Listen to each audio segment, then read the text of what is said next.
ni saya pesan ya. Katakanlah tengah-tengah duduk ni kan dapat mesej WhatsApp group mengatakan Dajjal dah muncul hari ni. Orang hantar gambar nampak dia dekat KLCC contoh. Apakah tindakan yang puan-puan perlu lakukan? Jangan busybody. Jangan pergi pun. Apa sebab?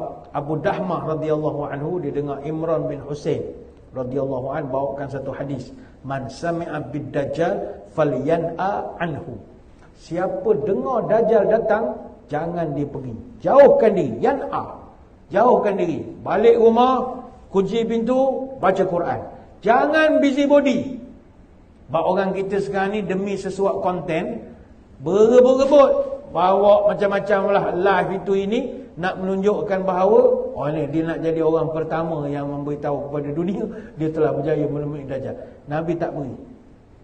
Sahabat kata kalau kami iman kuat, hafal Quran, kami kuat tasbih, takkanlah kami kena goda ya Rasul. Fa wallahi kata Nabi, demi Allah, inna rajula la ya'ti wa yahsabu annahu mu'min. Akan ada umat aku, dia overconfident, dia ilmu dah kuat. Kalau dia jumpa Dajjal, aku takkan digoda oleh Dajjal.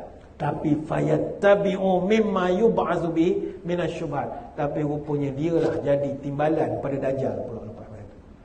Padahal dia paling semangat sekali. Oh, saya mengaji agama ustaz, takkanlah saya ikut Dajjal.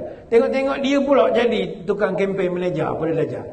Dajjal ni baik orangnya, rupanya kita salah faham. Rupa ustaz-ustaz penceramah ni penipu semua. Baik sangat. Memang salam. Memang salam. Padahal dia kita tahu kejahatan Dajjal. Ini hadis boleh rujuk dalam Sunan Abi Dawud. Dan satu lagi puan-puan, yang ni saya sebut salah sikit nak cakap. Majoriti daripada pengikut Dajjal adalah wanita. Jadi puan-puan esok kalau Dajjal keluar, usah sibuklah.